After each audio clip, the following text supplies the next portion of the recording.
Ya. Bismillah. Sip. Tanggalam pisang tembatu. Assalamualaikum warahmatullahi wabarakatuh.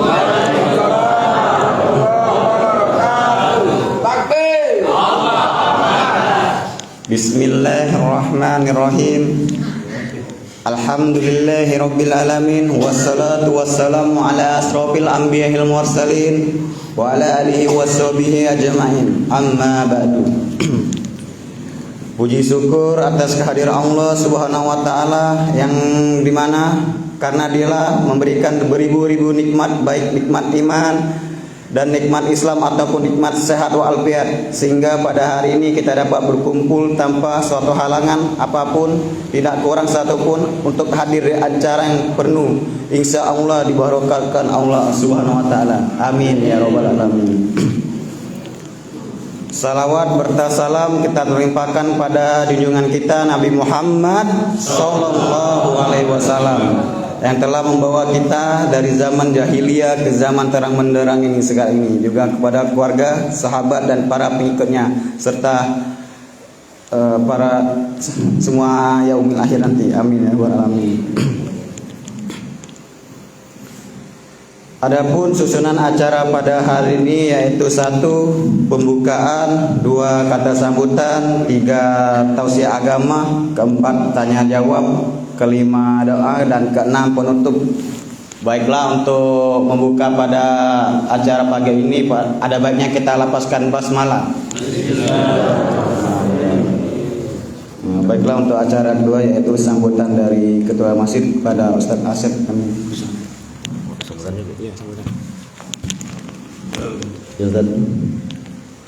Bismillahirrahmanirrahim. Assalamualaikum warahmatullahi wabarakatuh. Waalaikumsalam warahmatullahi wabarakatuh. Alhamdulillahilladzi allamana bil fadlil islam wa kafa bihi min ni'mah. Asyhadu an la ilaha illallah, asyhadu anna Muhammadan abduhu wa rasuluh. Allahumma shalli ala sayyidina Muhammad wa ala sayyidina Muhammad wa ba'd. Yang kami hormati para jemaah yang sama-sama dengan Allah SWT, dan yang kami hormati para pemuda yang alhamdulillah hadir pada kesempatan kali ini, dan yang kami muliakan yaitu Ustaz Taharudin. Beliau adalah Imam Besar Masjid Al-Amir. Alhamdulillah hadir pada saat ini. Wajib syukur mari kita persembahkan kepada Allah SWT atas berbagai limpah rahmat dan nikmat yang masih kita terima, berbagai nikmat Islam, nikmat kesempatan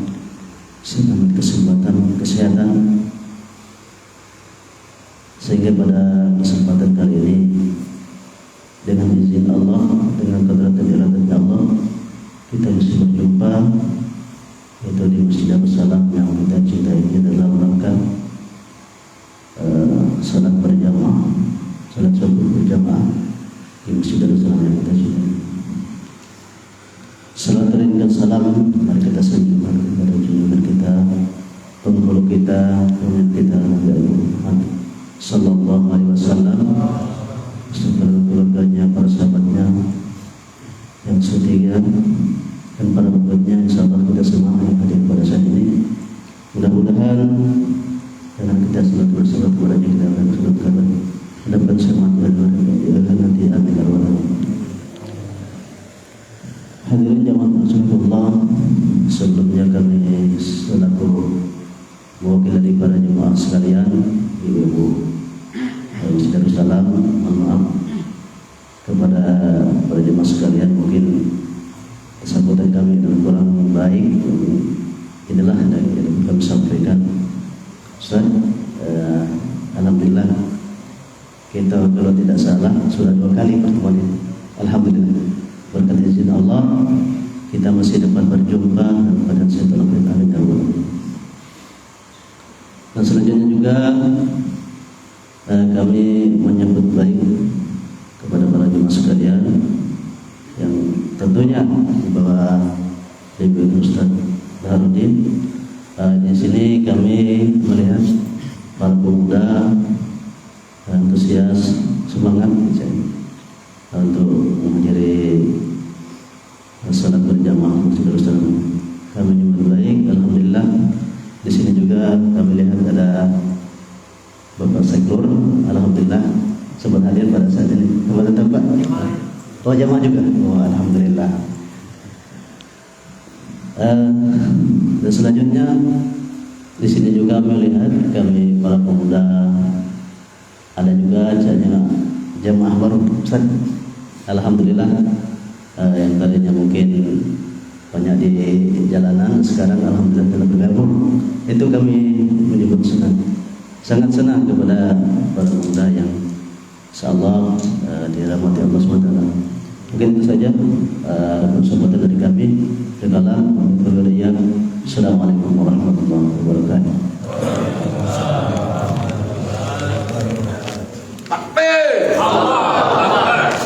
Terima kasih kepada Ustaz Asep atas sambutannya. Sambutan kedua yaitu dari Ketua Baik Fisabilillah yaitu Ustaz Muhammad Wahyudi. Kami bersama. Sambutan. MC yang ngatur. MC rajanya.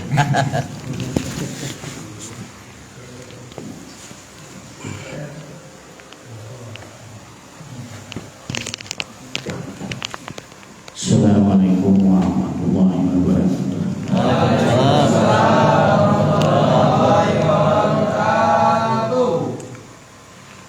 Nahmaduhu wa nusalli ala rasulil karim wa ala alihi wa sahbihi wa asbahi ajmain. Yang kami hormati Ketua Masjid Darussalam, yang kami hormati Bapak-bapak jemaah Masjid Darussalam, yang kami hormati ibu-ibu yang masih tetap setia sholat, yang kami hormati dan kami sayangi selalu Ustadz Arisman, yang kami hormati dan kami terus contoh sebagai panutan kami, guru kami Ustadz Tahalul Sayyid, yang kami hormati dan selalu kami bangga-banggakan saudara-saudara kami, seluruh anggota Baikan Fisabilillah, yang selalu setia dari hari ke hari, dari minggu ke minggu, syiar di jalan Allah Subhanahu wa taala. Insyaallah selalu istiqomah. Insyaallah kami datang ke sini Pak Ketua, niat kami cuma bersilaturahmi dan memakmurkan daripada masjid-masjid yang ada di Kabupaten Banyuasin ini. Mudah-mudahan kami minta doanya Pak Ketua, kami selalu istiqomah, selalu berada di jalur yang dirahmati oleh Allah Subhanahu wa taala. Karena sesungguhnya kehidupan ini hanyalah sebentar, kehidupan ini sesaat, kehidupan ini cuma numpang parkir. Kalau dilihat sekarang ini banyak CCTV kan, di mana-mana CCTV, heboh CCTV. Padahal dari zaman-zaman dahulu, dari sebelum-sebelumnya kehidupan kita sekarang, daripada kehidupan para sahabat, sudah ada CCTV Allah yang lebih hebat, yang setiap saat memantau, melihat dan mengawasi kita. Nah, maka ini sekarang ini baru ada CCTV heboh di mana-mana manusia sekarang ini. Padahal CCTV Allah ada yang sekecil apapun lewat dari pantauan Allah Subhanahu wa taala. Wa may ya'mal misqala dzarratin khairan yarah wa may ya'mal misqala dzarratin syarran yarah. sekecil apapun, sekecil buah zahro, setiap perbuatan kita ini takkan luput dari pantauan Allah Subhanahu wa taala. Niscaya kata Allah, apabila kita berbuat suatu kebaikan sekecil buah zahro, maka akan mendapatkan balasan. Dan apabila kita melakukan perbuatan kejahatan, perbuatan yang dilarang oleh Allah Subhanahu wa taala, sekecil buah zahro sekalipun tak akan luput dari pantauan Allah Subhanahu wa taala. Jangan sekali-sekali, makanya kita hidup ini aneh-aneh, Bu. Berbuat yang aneh-aneh tak akan luput dari pantauan Allah Subhanahu wa taala. Mungkin CCTV manusia ini pacak nampak wajahnya, kadang samar-samar, tidak jelas pandangannya. Tapi CCTV Allah, Masya Allah, sangat-sangat luar biasa. Nah, maka dari Pak, kami di sini para pemuda-pemuda ini bersemangat belajar. Nah, mohon bimbingannya dari Pak Ketua. Insya Allah, kalaupun ada yang ilmu-ilmu yang lebih mungkin disampaikan, kami ini masih banyak belajar, Pak. Insyaallah, mudah-mudahan kami terus semangat mendaukan. Inilah salah satu wadah yang mungkin tadi, yang sebaik-baiknya wadah untuk kami ini memakmurkan daripada masjid-masjid yang ada di Banyumas ini. Mudah-mudahan kami selalu istiqomah dan minta doanya kepada seluruh jamaah yang ada di sini. Selagi kami bisa berbuat, insyaallah kami. Ini itulah yang dapat kami sampaikan. Lebih kurangnya mohon maaf kepada Allah, mohon ampun. Wabillahi taufiq wal hidayah. Wassalamualaikum warahmatullahi wabarakatuh. Nah, jadi ada tambahan dikit ini dari permintaan dari kawan ini. Program kami ini syiar dari masjid ke masjid, insyaallah. Ada juga masjid taklim. Masjid taklim kami ini belajar Pak Ketua. Jadi setiap malam Kamis kami dibimbing oleh guru kami ini belajar banyak dari akhlak, fikih, segala macam, pokoknya belajar. Mumpung masih ada kesempatan, nyawa yang masih ada ini, nah, kita belajar terus.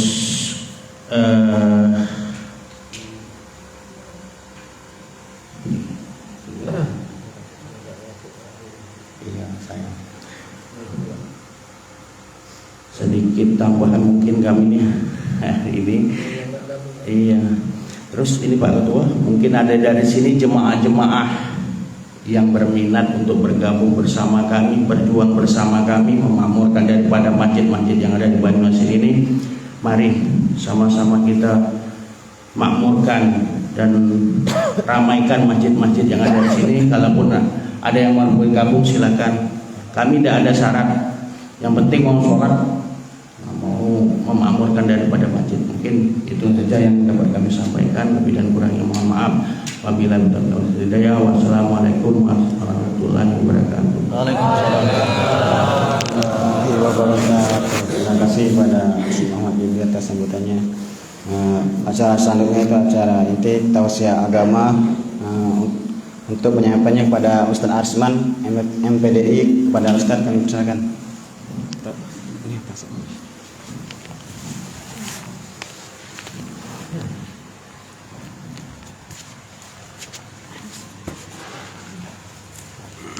Izin Pak.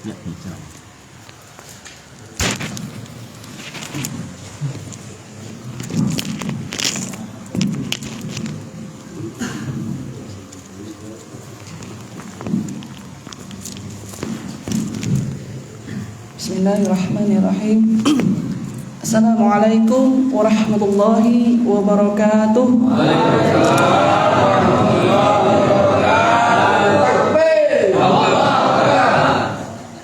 Hamdan wa syukran lillah, assalatan wassalaman ala rasulillah wa ala alihi wa sahbihi ajma'in. Qala Allah ta'ala fil Qur'anil Karim, a'udzu billahi minasyaitonir rajim. Bismillahirrahmanirrahim. يا أيها الذين آمنوا اتقوا الله حق تقاته ولا تموتن إلا وأنتم مسلمون. صدق الله العظيم.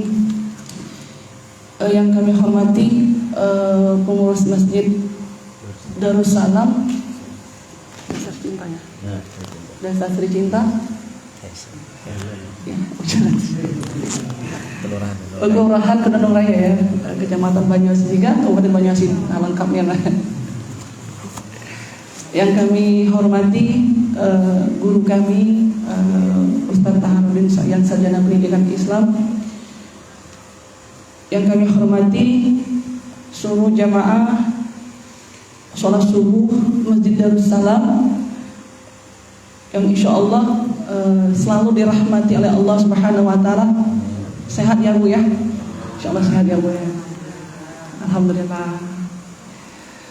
Dan yang kami banggakan, kami sayangi, kami hormati teman-teman, adik-adik, abang-abang ya dari Bikers Fisabilillah Banyuasin yang insya Allah seperti yang dibilang oleh Ketua Dadi, insya Allah kami ini adalah orang-orang yang berusaha untuk menjadi berubah lebih baik yang tadinya mungkin kurang baik gitu Pak ya. Jadi disinilah tempat wadahnya orang-orang yang mungkin di latar belakang berbeda, ada yang toke, ada yang tidak toke.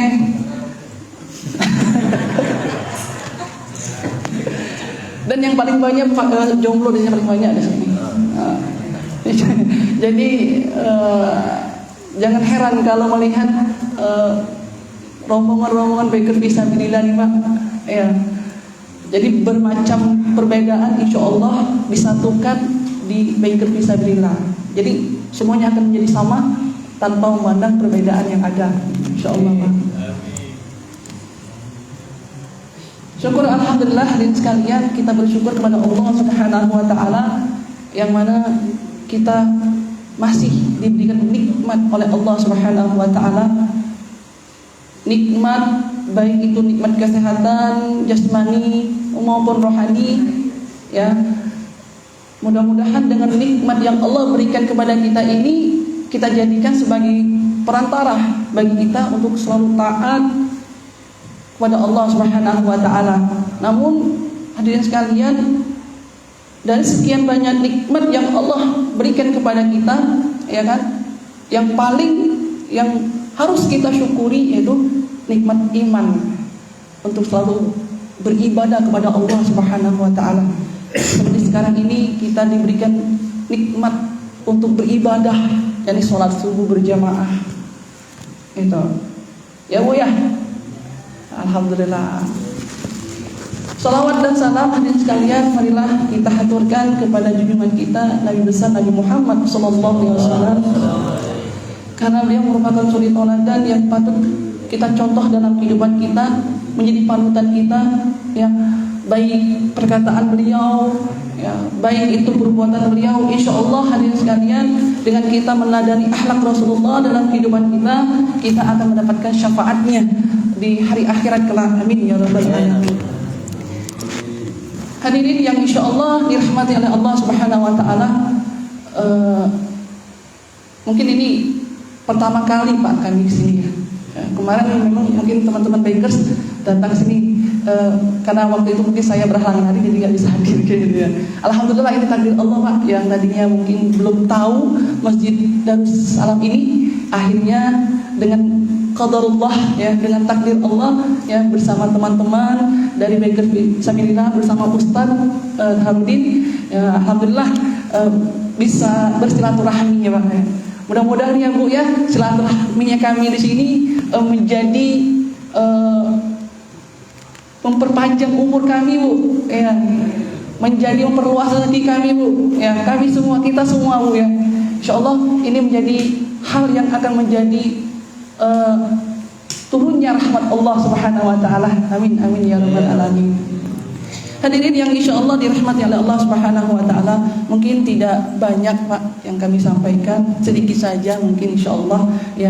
Mudah-mudahan dengan sedikit yang kami sampaikan ini bisa bermanfaat besar. Ya, kita sedikit-sedikit insya Allah ini akan jadi banyak itu.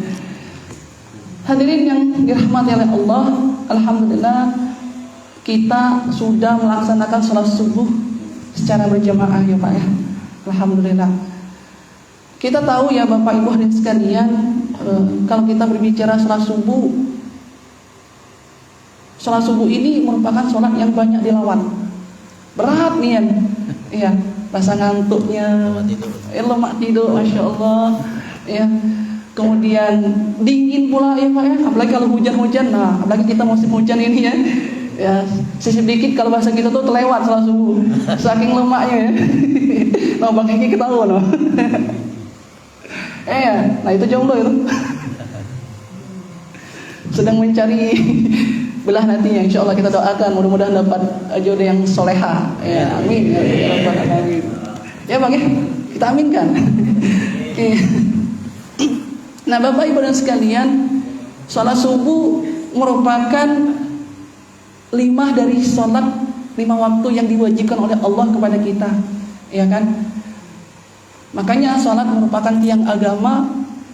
Barang siapa yang mengerjakan sholat, maka ia telah meninggikan agama. Tapi sebaliknya, jikalau kita meninggalkan sholat, artinya kita telah meruntuhkan ya agama. Artinya begitu pentingnya sholat dalam kehidupan kita ya, sehingga sholat ini menjadi kunci utama amal ibadah kita diterima oleh Allah Subhanahu Wa Taala. Ya hadirin sekalian ya.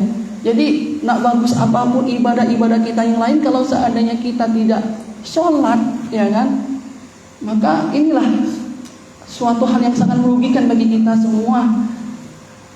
Apalagi sholat subuh, ya kan? Sholat subuh di mana kita sangat sulit untuk mengerjakannya, tapi disitulah amalnya Bu, faedahnya sangat besar sekali ketikalau kita melaksanakannya. Walaupun dalam keadaan sesulit apapun, ketika kita melaksanakannya, insyaallah disinilah pahala yang besar yang dijanjikan oleh Allah Subhanahu Wa Taala. Ya. Begitu banyak Bapak Ibu sekalian dari kaum muslimin, orang-orang yang beriman kepada Allah, tapi lalai dalam mengerjakan sholat subuh, ya Pak ya. Ada yang melanjutkan tidurnya seperti yang saya bilang tadi, ada yang lebih mengutamakan pekerjaan, ada sebelum sholat subuh sudah mantang, ngaret ya. Iya. Tidak tahu sholat subuh beda itu Pak ya. Kita berbaik sangka saja ya, mungkin jam sholat di kebun mungkin kayak itu ya. Tapi ada terkadang kayak itu, ya dia lebih mementingkan pekerjaan daripada sholat, ya dah. Takut kesiangan nanti kayak itu ya, kalau menunggu sholat subuh.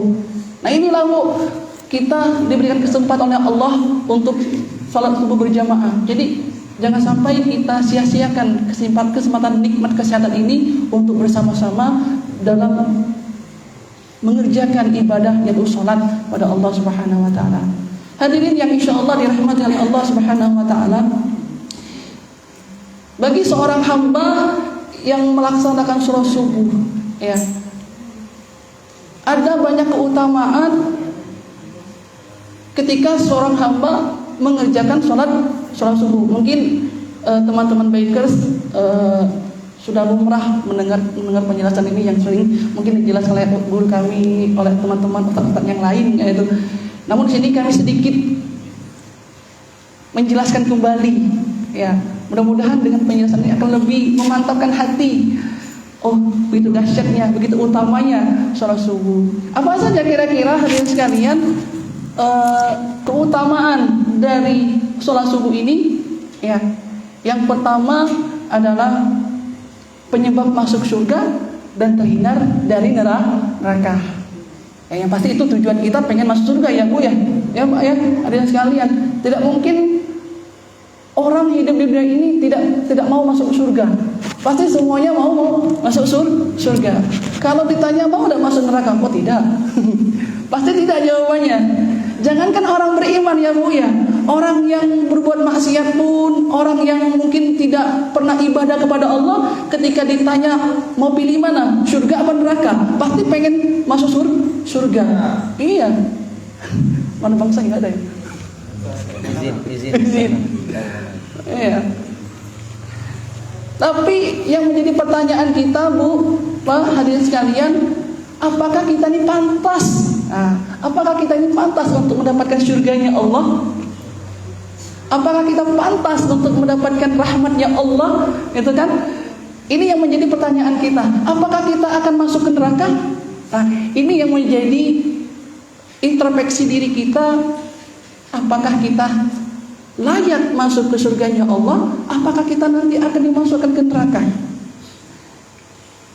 Tentu jawabannya, kalau kita ingin mendapatkan surganya Allah, jadi kita harus modal. Ada modal. Apa modalnya? Yaitu pahala, ya kan? Nah, dengan adanya pahala inilah nanti akan mendapatkan rahmat dari Allah Subhanahu wa taala berupa ganjaran, yaitu surganya Allah. Makanya Rasulullah bersabda yang berbunyi, an Abi Musa radhiyallahu an, qala Rasulullah sallallahu alaihi wasallam, man shalal bardain dakhala al jannah. Dari Abu Musa radhiyallahu an, ia berkata bahwasanya Rasulullah sallallahu alaihi wasallam bersabda, barang siapa yang salat bardain, ya, maka ia akan masuk surga. Nah, hadirin sekalian, dalam kitab Riyadhus Shalihin dijelaskan apa sih salat barda itu? Salat barda ini adalah salat yang salat subuh dan salat asar. Nah, kenapa nih yang salat subuh dan asar? Oh, ternyata Bapak Ibu sekalian, ternyata salat subuh dan asar ini memiliki perhatian khusus dari Allah Subhanahu wa taala. Kenapa? Karena salat subuh itu enak-enaknya tidur, ya kan? Kemudian salat asar itu orang biasanya sibuk kerja. Tapi dengan adanya hadis ini bukan dalam arti kata kita hanya sholat subuh dan asar, tiba-tiba sholat zuhur, maghrib, isya ditinggalkan, bukan. Tapi ini menjelaskan keutamaan daripada sholat subuh dan asar itu sendiri. Terlebih lagi sholat subuh. Ya kan, berat gak Bu kira-kira sholat subuh ini ya? Berat nih ya. Dari rumah ke masjid malam-malam kayak itu ya.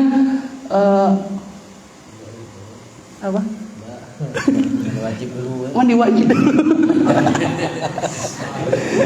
Siapa tahu semalamnya seperti itu.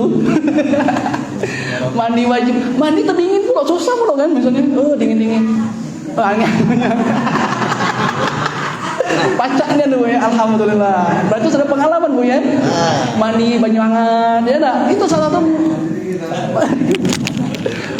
mengatasi kedinginan ya. Ya, muka mata itu susah nih Bu ya. Ya kan, nak ngerak ke tangan karena saking lemahnya di kasar di ya.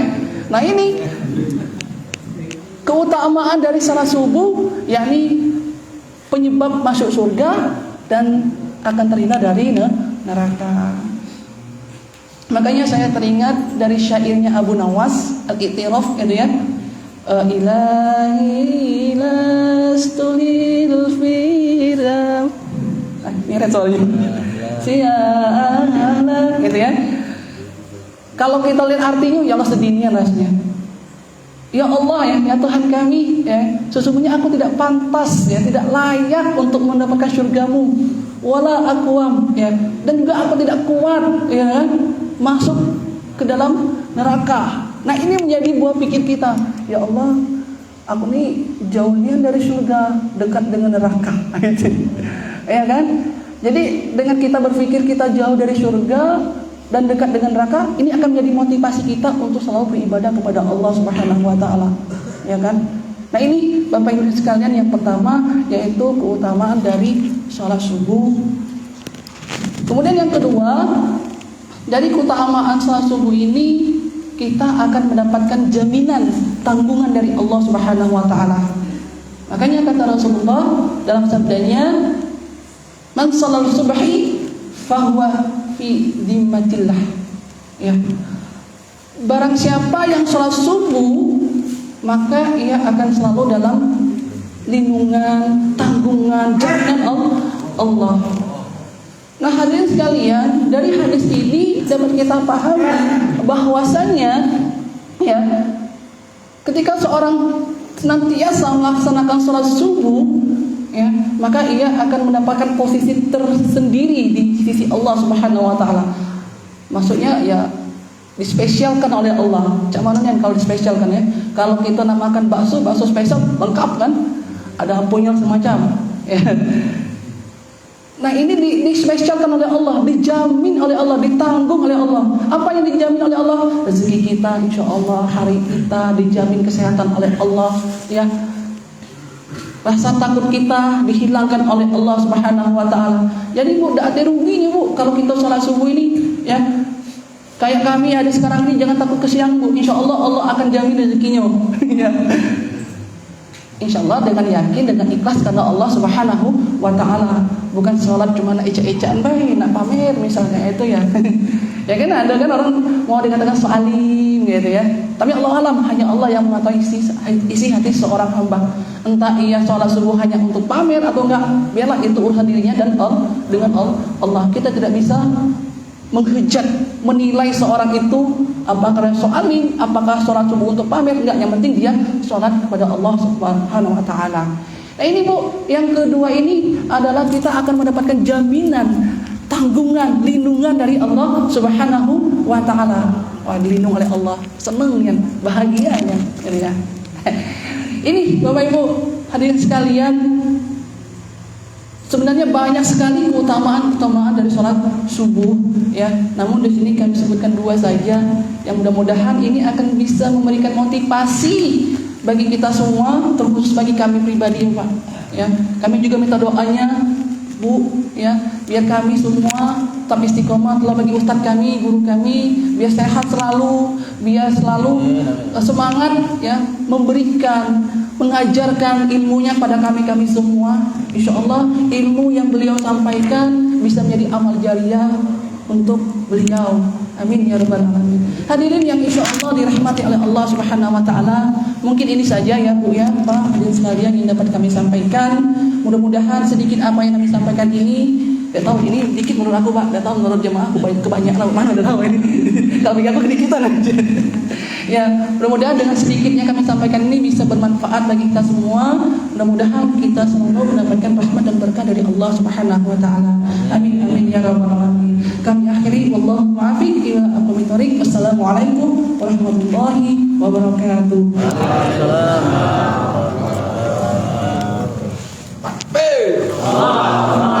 Terima kasih kepada Ustaz Arsman, Ustaz Tausiah agamanya. Acara selanjutnya yaitu sesi tanya jawab kepada jemaah-jemaah yang ingin bertanya tentang masalah agama. Kami persilakan.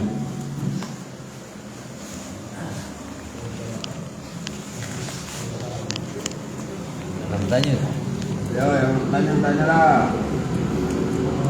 Tanya yang kami pada. Silakan bertanya. Kalau nafas nak katik lagi malaikat yang nanya kita.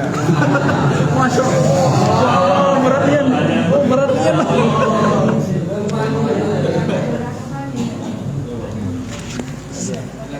Silakan.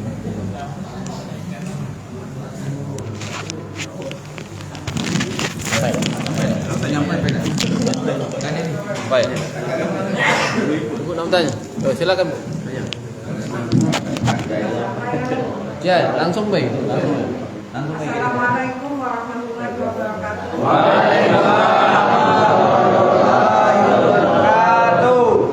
Ini aku nak bertanya yang masalah apa tadi kita berjamaah dengan di salat subuh terus surga dan neraka.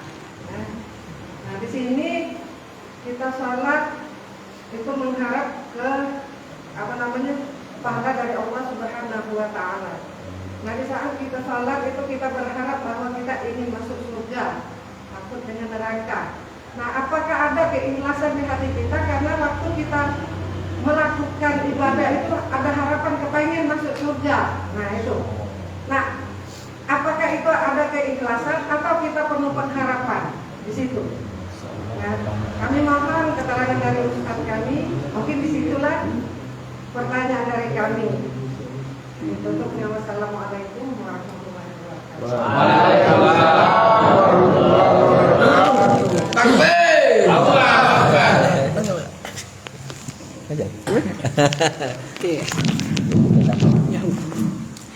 Masya Allah ya Bu, terima kasih atas pertanyaannya.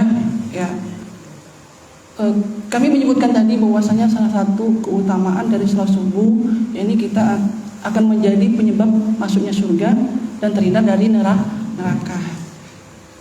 Ya Bu, memang intinya dalam kehidupan ini kita pasti ingin mendapatkan rahmat Allah kan. Kita ingin mendapatkan surganya Allah. Ya, seperti kami bilang tadi, tidak ada semua orang ingin mendapatkan neraka, pasti ingin mendapatkan surga. Namun yang menjadi pertanyaan, apakah kita ini bisa pantas gak kira-kira untuk mendapatkan surganya Allah? Nah, untuk memantaskan diri kita untuk mendapatkan surganya Allah, yakni dengan beribadah. Wa ma khalaqtul jinna wal insan illa liya'budun, kata Allah ya.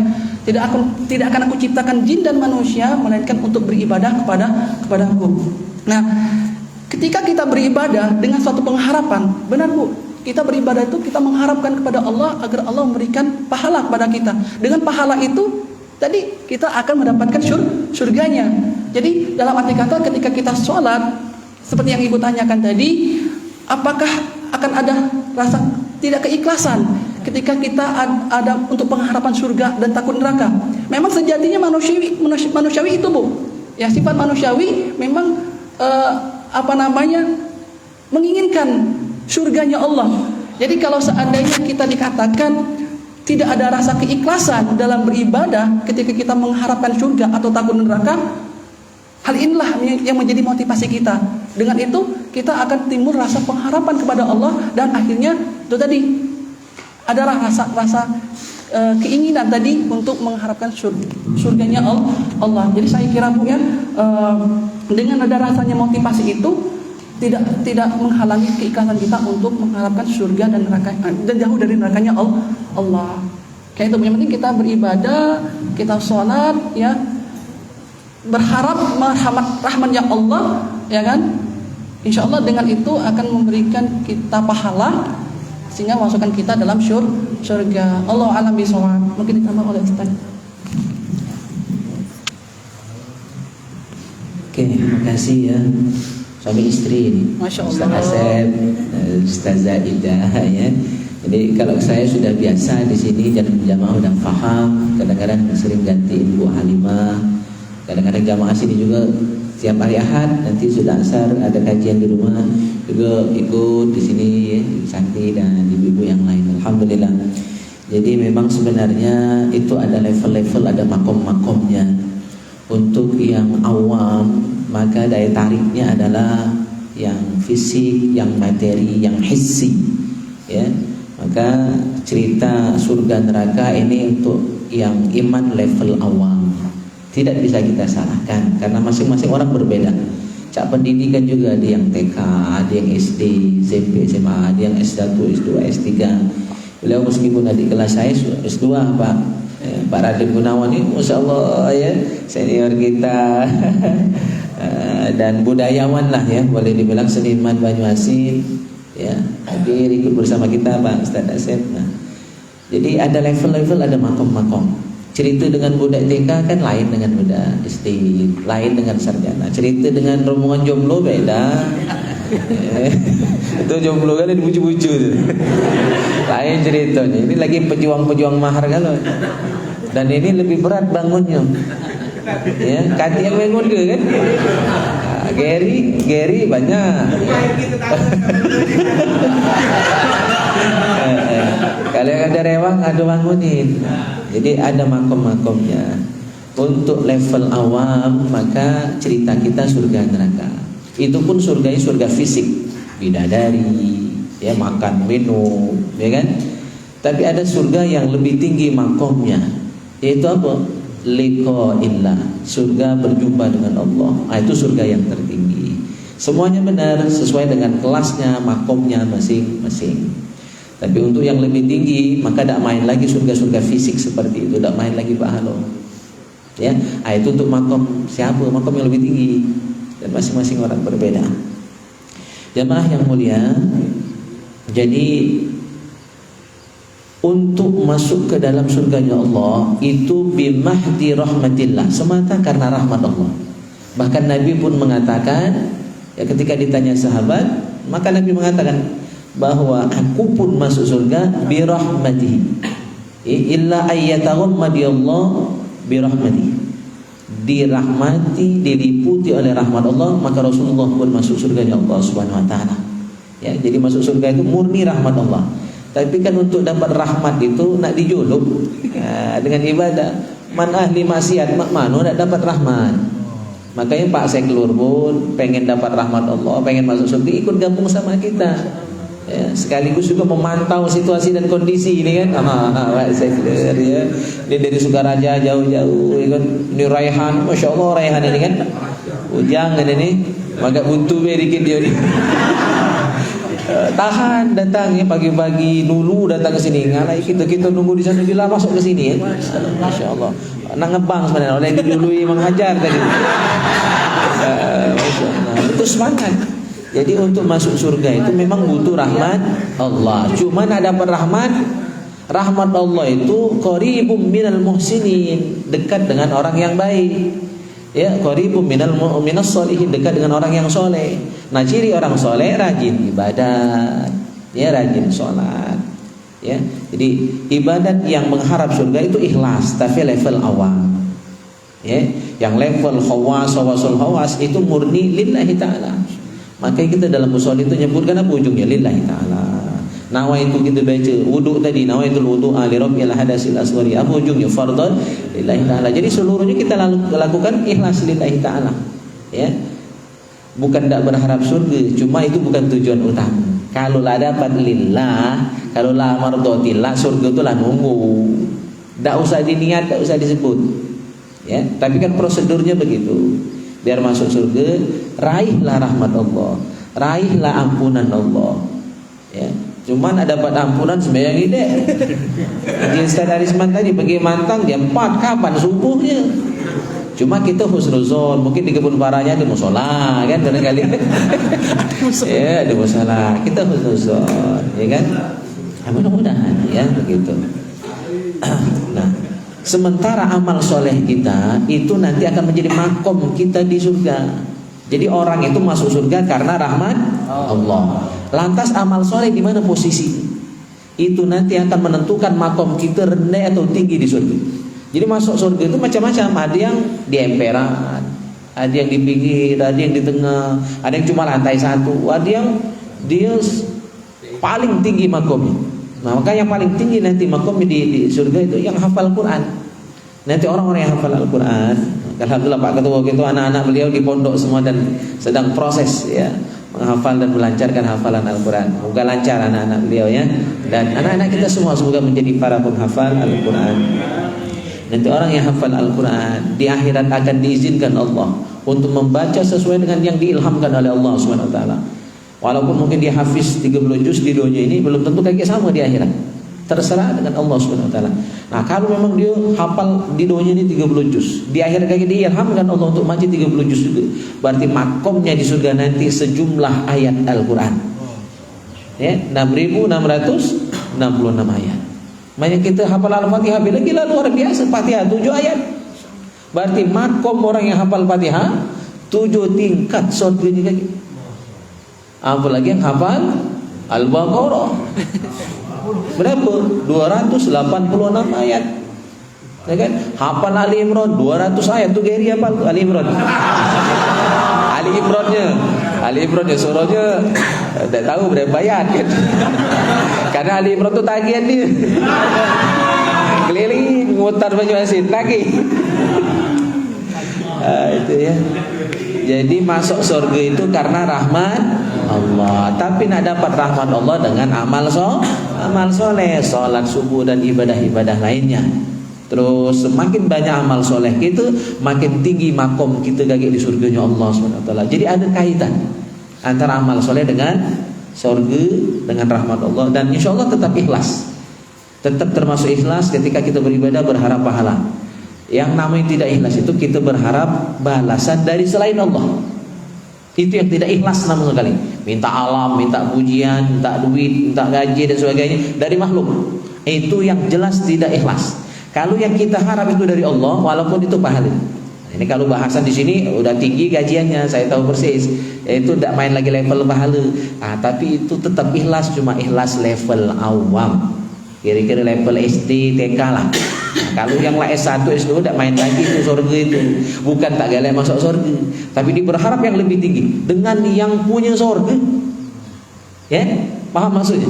Surga itu cuma makhluk.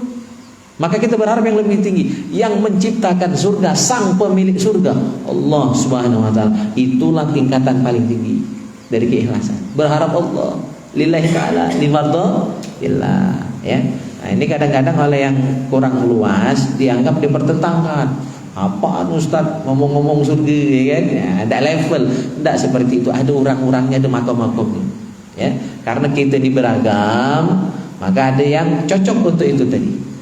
Karena di sini makomnya banyak tinggi orang sini nih, ya, karena kajian tauhid di sini ya, maka makomnya lebih tinggi kita bahas juga.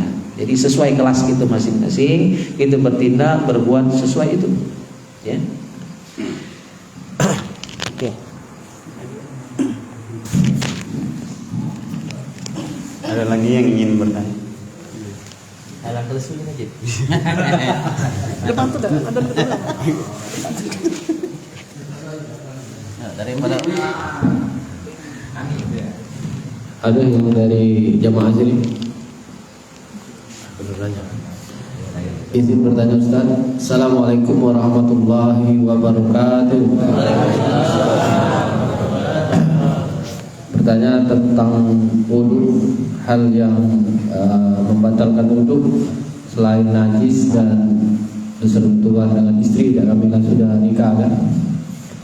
Terus kalau kami sudah wudu, tapi pada saat kita pilek atau ingus, udah wudu tapi masih ada yang keluar, kita hembuskan, masuk langsung masjid, itu boleh tak? Sekian, terima kasih. Wassalamualaikum warahmatullahi wabarakatuh. Iya, itu susu kental manis deh. Ya tak apa-apa.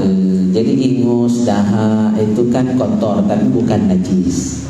Ya, yang najis itu yang keluar dari dalam apa? Lambung. Ya, makanya keluar ke bawah, ke depan, belakang, ya. Tahu muntah, itu muntah itu yang najis. Jadi kalau liur itu sekedar kotor, dahak, ingus itu kotor, tapi bukan najis. Jadi yang najis itu pasti kotor, tapi belum tentu yang kotor itu najis. Ya, maka tidak mengapa dibuang baik. Man sayang tegok tidak apa-apa. Jadi tidak jadi pembatal wudu. Ya, buang dahak, negok dahak, buang ingus, negok ingus, paling luas dari badannya. Jijik ya kan. Nah, jadi untuk wudu tidak jadi masalah. Yang jadi masalah tuh kalau keluar angin, bungut di sini kan. Nah, itu batal. Keluar air ya kan, depan belakang, besar kecil ya. Nah, itu yang membatalkan wudu. Jadi kalau yang keluar dari mulut sekalipun muntah, walaupun muntah itu najis, tidak membatalkan wudu. Jadi keluar muntah itu jelas najis ya. Nah, itu tidak membatalkan wudu, apalagi keluar dahak, ingus ya. Bahkan kalau dalam kondisi darurat dia boleh. Misalnya lagi sholat, tak kadang meludah, ya kan, tegok, ya kan. Ludah rokak di umpan pengurus masjid kita sudah sembahyang ludah kalau ingus kalau dahak kalau ya kan. Kecuali zaman Nabi dulu lantai masjid tidak pakai keramik, ya tidak pakai ambal model ini, maka lantainya tanah saja langsung, tanah Mekah, tanah Madinah itu batu, bukan tanah jak tubuh ini kan, keras ya. Lagi kening Nabi dah hitam-hitam ya. Jadi saya sering amati di Facebook tuh debat antara jidat hitam dengan lidah itu kan. Ya, kalau zaman Nabi itu jidatnya tidak hitam, padahal sujudnya bukan di sejadah, sujudnya langsung ke tanah keras, tanah Mekah Madinah itu. Tahu deh ya kan, banyak patahan kobelko di pinggir-pinggir jalan. Ngapa? Orang sana mau rumah bukan pakai cangkol, ngedok pondasi, pakai kobelko keras, tidak hitam keningnya. Maka kalau orang beralasan kening hitam ada sujud di sejadah, Nabi bukan di sejadah sujudnya, di betul. Di tanah, di pasir, ngapa kening dia hitam, ya kan? Kalau gosok kan gus dia boleh, ya, gitu. Ngapa lagi ke sana itu? Ya? Ceritanya tadi. Jadi intinya tidak jadi masalah ya. Tidak batal wudhu oleh gara-gara itu. Silakan, ada yang lain?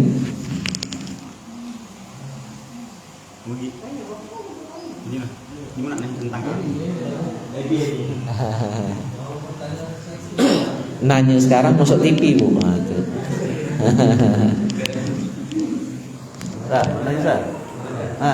Assalamualaikum warahmatullahi Pertanyaan tak terduga dari sebelah. Ada dikit yang nak bertanya gini tentang cincin ya. Ada orang bercincin. Cincin di tangan kiri pasti ya. Jadi suatu dia membuang air besar, apakah sah dia beristinja kalau tidak dicopoti cincin tersebut? Hanya itu saja yang kita tanya. Ya. Cincin tangan kiri, cewek tangan kiri. Ya, kalau untuk urusan istinjanya tidak menjadi masalah sah. Cuma sayang cincin tuh kena budak itu aja kan. Lah juga ya warnanya itu tambah mengkilap. Ya kan cincin kuning ketemu kuning kan. Nah, maka sunnahnya pakai cincin itu sebenarnya di tangan kanan dan di kelingking atau jari manis. Kalau yang lanang sunnah pakai cincin tu bagi lanang. Cuma aku oleh dak hobi jam tangan lagi dak hobi pakai cincin ini wahabi itulah kan.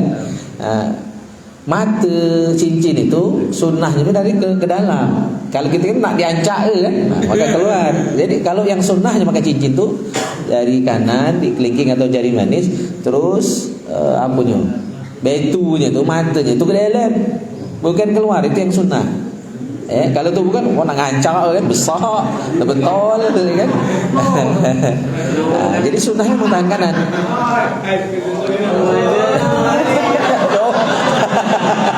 Langsung rantai. Matanya ke dalam. Nah. Itu yang sunnah. Cuma tak dosa juga. Karena sunnah itu kan lawannya makruh, berarti tidak dosa. Karena nak nurut Nabi Niam itu, ya, dan cincin Nabi itu langsung jadi stempel.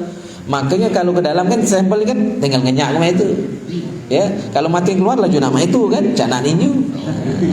Stempel Nabi itu adalah cincin beliau itu. Muhammadur Rasulullah. Jadi sunnah memang tangan kanan. Kalau pakai tangan kiri, tidak jadi masalah, tapi makruh, bertentangan dengan sunnah. Kaitannya dengan istinja tidak jadi masalah. Cuma kaki sudah nak meso tangan, meso pun cincin tadi, pasti terkena tuh barang tuh, ya kan? Itu baik. Jadi untuk istinja insyaallah sah. Ya, istinja itu syaratnya yang penting bersih. Ya, syarat istinja itu yang penting bersih. Nah, mana yakin bersih? Sudah istinja, cium, mamu dah. Kalau masih mamu berarti tak bersih. Guru saya, Ustaz Noh Hasan Badaruddin ngajar tauhid juga di Palembang. Kalau nak yakin bersih cium, man masih mamu berarti tak bersih. Nak lebih yakin jilet. Nah, satu tak jilet. Kalau kita ragu nak jilet tangan sudah istinja tadi, berarti kita pun ragu dengan kebersihannya. Nah, itu kalau nak hati-hati nih uji beliau. Ya kan, yakin najis itu kan harus bersih. Ya, warna, rupa, rasa, bau harus hilang. Nah, nak nyengok itu warnanya hilang, berarti katik lagi warnanya kuning-kuning, katik lagi rasa, gile, mamu, cium. Kalau nak yakin, cuma nak sampai metunian, itu kalau ragu. Nah, jadi syarat istinja yang penting bersih. Ya, katik sisa. Kecuali misalnya baju kita kena darah haid, darah nyamuk atau darah apalah, warna baju tubuh putih, teruslah dikasak masih lah berjepa-jepa dikit tu biasanya masih, ya, maka itu maafu. Darah itu kan najis. Cuma kalau kena baju putih dicuci masih tak bersih, masih ninggalkan noda-noda dikit, bekas-bekasnya itu dimaafkan. Karena sulit nak membersihkan secara total. Ya, kecuali iklan-iklan deterjen itu kan pakam gala itu tuh. Ya, kadang-kadang belum tentu kenyataan. Ya, nah, itu maklum. Baik, ada lagi. Orang dari Lampung. Lampung dia punya merehan.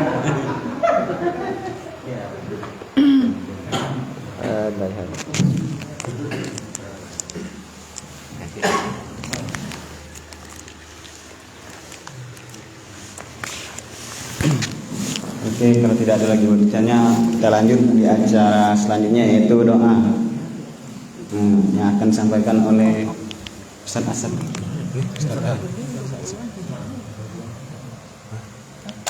Tidak barokah. Baiklah para jemaah sekalian, untuk bergerak dari Allah SWT, kita sama-sama dulu Allah SWT. أعوذ بالله من الشيطان الرجيم بسم الله الرحمن الرحيم الحمد لله رب العالمين حمدا شاكرين حمدا ناعمين حمدا يوافي مكافئ مزيدا يا ربنا لك الحمد ولك الملك ولك الشكر كما ينبغي لجلال الكريم وعلي سلطانك اللهم صل وسلم على سيدنا محمد في الأولين والآخرين وصل وسلم على سيدنا محمد صلاة وتنجينا من جميع الأخير والآفات وتقضي لنا يا الله من جميع الحاجات وتدخلنا بها من جميع الشيئات وترفعنا لك على الدرجات وتبلغنا بأصفة البركات وبعد الأمة إنك على كل شيء قدير اللهم صل على الأنوار وصل الأسرار وترك الغير ومنتهى الرسل سيدنا ومولانا محمد المختار والمرسل الأهل لدى اللهم اغفر لنا ذنوبنا ولوالدينا كما ربنا صغارا ولجميع المسلمين والمسلمات والمؤمنين برحمتك يا ارحم الراحمين اللهم اغفر لأمة سيدنا محمد اللهم أمة سيدنا محمد اللهم استر أمة سيدنا محمد اللهم اجبر أمة سيدنا محمد اللهم استر أمة سيدنا محمد اللهم اغفر أمة سيدنا محمد اللهم احفظ أمة سيدنا محمد يا رب العالمين اللهم اجعلنا بالإيمان وأرسلنا واشفنا بالإيمان وادخلنا الجنة على ربنا آتنا في الدنيا حسنة وفي الآخرة حسنة وقنا عذاب النار الذين لم يصبروا اللهم لهم بها سلام وآخر الحمد لله رب العالمين تقبل الله منكم. Berakhir doa tadi, berakhir pula acara kita, dan acara selanjutnya itu menutup. Marilah kita tutup dengan lafaz hamdalah. Alhamdulillahirabbil alamin.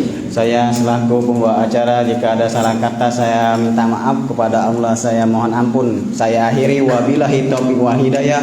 Wassalamualaikum warahmatullahi wabarakatuh.